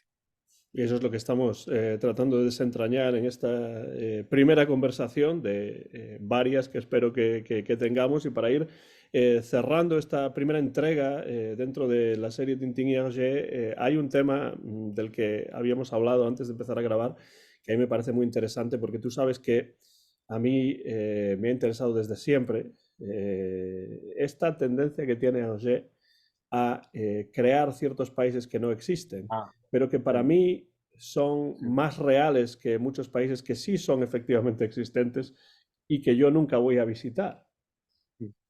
Quiero decir que, por ejemplo, para mí Sildavia y Borduria son más reales que Uzbekistán y Turkmenistán, porque dudo que vaya a tener yo en mi vida la oportunidad de visitar esos países que seguro que son excelentes y muy Seguro. bonitos y muy interesantes culturalmente, pero yo sé más acerca de Sildavia y Borduria, que supuestamente no existen, de lo que sé acerca de Uzbekistán, por ejemplo, ¿no? Entonces, desde ese punto de vista, me gustaría saber qué visión se puede tener de lugares efectivamente inexistentes fuera del cómic, como son Sí, Sildavia y Bordura, desde un punto de vista de esa economía que generalmente trabaja, como tú me has recordado en muchas ocasiones, con modelos. Pues justo este final que dices es la clave. Ariel Rubinstein, que es uno de los teóricos de juegos, que la teoría de juegos es una rama que se usa mucho en la economía sobre la toma de decisiones. Ariel Rubinstein dice que los modelos económicos realmente son fábulas. Son fábulas en que tú partes de una serie de supuestos simplificados para sacar una serie casi de moralejas. Pues bien, es que yo entiendo los países que crea Hergé, San Teodoro, Sildavia, Borduria, como instrumentos precisamente para modelizar lo que él quiere. Es decir, él te pone unas condiciones de partida para, a partir de ellas, jugar con los países y contarte cosas. Entonces, primero te hace una defensa, a través de Sildavia, te hace una defensa de la idiosincrasia de un país frente a una agresión extranjera, y te cuenta también, de paso, pues esa es una especie de Bélgica en los Balcanes, lo dicen mucho, una defensa de esa monarquía, entre comillas, constitucional, en la que yo creo que estaba cerca él de esa posición. Después es muy interesante pues la evolución de cómo con esos mismos supuestos te va haciendo cambiar el país hasta adaptarlo a la Guerra Fría. Mm. Esa Sildavia que también intenta secuestrar al, al profesor Tornasol. Quiero decir que en el asunto Tornasol hay una guerra entre Sildavia y Bolduvia casi por llevarse a ese científico que tiene un arma y que bueno, un científico que ha inventado algo que puede ser potencialmente muy positivo para ganar una guerra, vamos. Y que lo presenta además de una manera visualmente muy potente, con ese no mapa, sino con esa construcción a escala que destruye sin que nosotros sepamos si realmente se está destruyendo o no. Sí, sí, o sea, es que luego, claro, luego está el artista en cómo lo plasma, que bueno, es que ahí ya yo pues no estoy hablando mucho de eso porque no soy experto, pero desde luego a mí me lo transmite. que es yo como espectador, pues, puedo decir que, o como lector, puedo decir que desde luego consigue su objetivo. Entonces ya digo, este tema de de hecho, bueno, tengo que decirte que Ariel Rubinstein tiene un libro que se llama precisamente Fábulas económicas y que él dice que empieza sus clases con un cuento de Chekhov. Un poco, y que es su ilustración luego para explicar modelos. Y bueno, dice en tono jocoso que quizá lo que más aprendan sus alumnos dentro de lo que más les interese de toda la clase sea el cuento de Chekhov que cuenta. Porque es verdad, eso me pasaría seguramente también a mí. Quiero decir, si yo les empiezo la clase con algo, con alguna cosa de los cómics de Tintín, pues es que luego ya yo qué voy a decir. Ya ¿Cómo se puede seguir eso, ¿no? no Después se puede de seguir. un Yo, telonero como ese. respecto a la economía, pues he usado mucho el cómic de Asterix de Obelix y compañía. Ujú. Y es lo que me pasa muchas veces es que al usar el cómic de Obelix y compañía, es que yo no puedo decir ya nada más que Goscinny, ¿sabes? No puedo, no puedo ir más allá, ¿sabes? Este tío ya, pues me pasa un poco con la visión de los países de Sildavia Borduria, es muy brillante. El uso de San Teodoros también, para esto que hemos comentado, el escepticismo respecto a la planificación, el que al final Alcázar y Tapioca son iguales, cómo lo muestra también bajo los supuestos que él mismo se crea. Él crea una serie de supuestos, en el Cetro de Tocar me parece que hay un folleto que todo el mundo lo recuerda porque es precioso sobre Sildavia y cómo a través te muestra una serie, como dices tú, te hace conocer Sildavia como si fuera... como Mejor si que fuera países que existen, una efectivamente. vez que te lo enseña, te lo cuenta. Es llamativa, por ejemplo, la ausencia del rey Muscar de Sildavia en los siguientes Ujú. álbumes. Quizá pueda tener que ver también con que, bueno, hubo ahí un conflicto en Bélgica con el tema de que el rey al final abdicó por el tema de, bueno, quitaron al rey por el tema del colaboracionismo con los nazis. Entonces, bueno, quiero decir que al final te muestra las cosas de la realidad con una serie de supuestos que se ha creado él, pero de una manera brillante. Bueno, la borduría de plexiglas, que vamos a decir, ¿sabes? En el asunto Tornasol, que el asunto Tornasol, mucha gente lo considera la cumbre en términos de Hitchcockiana de Hergé. Es que, claro, hay tantos que me gustan, pero vamos, que desde luego es una obra maestra. Y como ahí también están muy bien reflejados, bajo los supuestos que él hace de Sildavia y Borduria, una evolución escéptica respecto de ambos países. Al Ujú. final, todo desemboca al final en una evolución escéptica de esos países que ha ido creando. Si te fijas al final, yo creo que es en todos, porque, bueno, Borduria ya empieza mal, Sí. Borduria no tiene pero solución posible. Portura no tiene solución, pero Sildavia evoluciona hacia una visión escéptica y Santeodoros también. Ujú. Sí, Por sí. decir así, tres de los que crea, que también crea por ahí la nación esta de Nuevo Rico, eso o algo así. Pero bueno, quiero decir que como modelo, ya quisiéramos los economistas hacer modelos tan sugestivos y con una narrativa que llegue tanto a la gente como hace Hergé. Dos preguntas más, Ramiro, para cerrar. Una de ellas tiene que ver con algo. Yo siempre he dicho que se puede estudiar la historia del siglo XX a través de lo que cuenta Hergé y también de lo que no cuenta Hergé, porque los silencios también son importantes en las obras y creo que en este caso también se podría Sí. hablar de eso, ¿no? Pero en cuanto a la economía, brevemente, para de alguna manera cerrar el círculo iniciado, ¿qué nos ofrece la obra de Hergé a la hora de estudiar economía? Es decir, ¿cómo Sí, podemos estudiar economía a través de la obra de Hergé? sí, en la vida de Hergé, ya digo que primero viene una época en la que hay un escepticismo respecto al capitalismo por la Gran Depresión. Luego viene la edad de oro del crecimiento en las economías occidentales entre el 50 y el 73. Y luego viene la crisis del petróleo de los años 70 y el descreimiento respecto a las teorías económicas de los años 70. Y digo bien lo de descreimiento respecto a las teorías económicas porque esto me gustaría unirlo con lo de Archie Haddock. Los años 70 son la crisis del petróleo. Finales de los 60 ya se está viendo que aquello no funciona, que la teoría económica no ayuda todo lo que debería a recuperar las economías y hacerlas extender entre grandes capas de la población el bienestar. Pues bien, justo en esa época es en la que Archie Haddock habla de posmodernidad. O nos dice, pues claro, claro, es que hay un entorno económico también que es totalmente escéptico. Entonces, ¿qué pasa?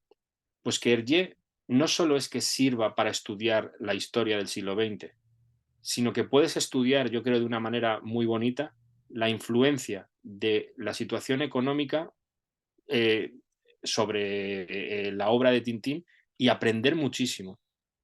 Porque ya digo que te llama la atención cosas, por ejemplo, como que el descreimiento de Hergé es sutilmente anterior al de que la economía vaya mal, debido a esa pérdida de valores, a esa ética. Entonces, y luego la mirada. La mirada es la clave. Yo digo que me pongo las gafas del economista, pero mi mirada no puede compararse con la de un artista como Hergé mirando la realidad. Esto que decían que es para darte cuenta de cómo era la Inglaterra, mejor que leer un economista de la época, mejor que leer un economista es leer un cuento de Dickens, Ujú. pues es que te digo lo mismo. Es que para ver esos problemas sobre el capitalismo que hablábamos de Fishing for Fools, es que leyendo a Hergé, el lector atento lo ve ahí. Para, incluso ya digo que para ver los problemas microeconómicos que tienes en el día a día, lo difícil que es gestionar esas cosas de que tienes que llamar a alguien porque la luz del portal se ha fundido, es que la genial, las joyas de la Castafiore te lo muestra, como la planificación del día a día, y luego te surgen preguntas. Hay un economista que se llama Robert Frank, que a mí su manera de ver economía me gusta mucho, que dice que los alumnos de economía se deben hacer preguntas sobre algo que ocurre en la realidad e intentar responderlas con las herramientas de la economía, aunque no sea el total de la respuesta, pues intentar ver qué la economía nos puede decir sobre eso. Pues bien, ya digo que una pregunta sería ¿por qué sistemáticamente los marmolistas y esta gente llega tarde? Entonces, estas cosas te las muestra Ye.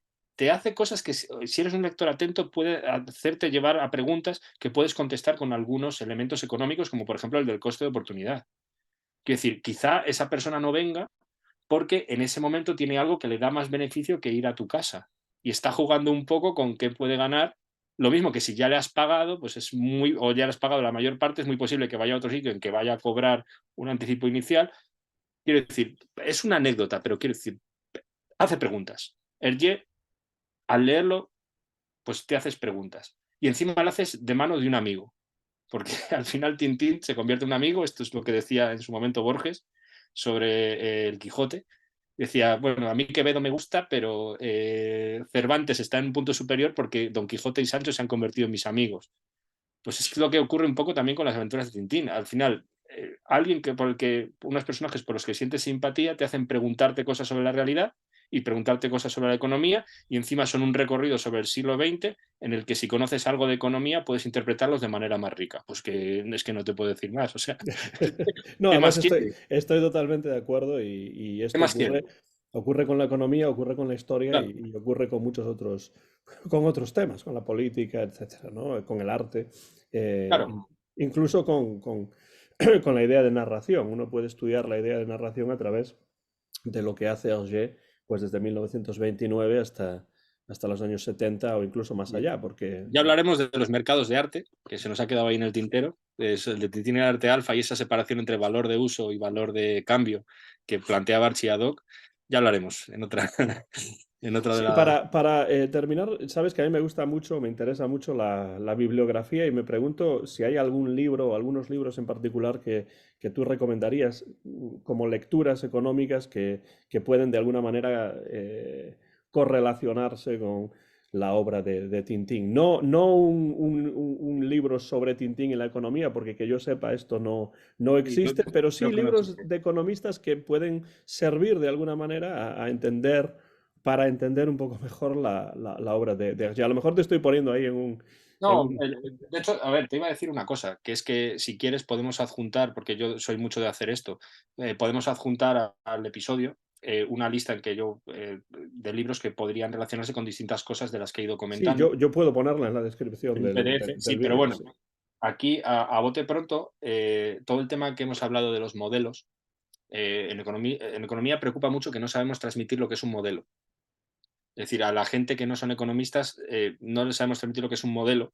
Entonces, esta relación, hay un libro de Danny Roderick que se llama en inglés Economic Rules o reglas económicas, que si quieres saber realmente cómo piensa un economista, puede ser una buena idea.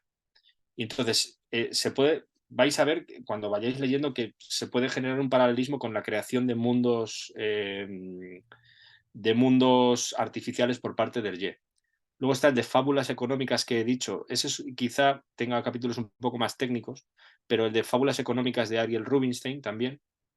Y luego, respecto a la... Yo es que lo que creo es que más que un libro que relacione Tintín con la economía, tener un libro que te dé una visión sobre cómo piensa un economista, para luego tú leer Tintín puede ser interesante. Y yo diría que a mí el que más me gusta y el que más me llamó la atención es La economía al desnudo de Charles Whelan. Ya lo pondré en la bibliografía, porque lo hace todo con ejemplos de la cultura pop.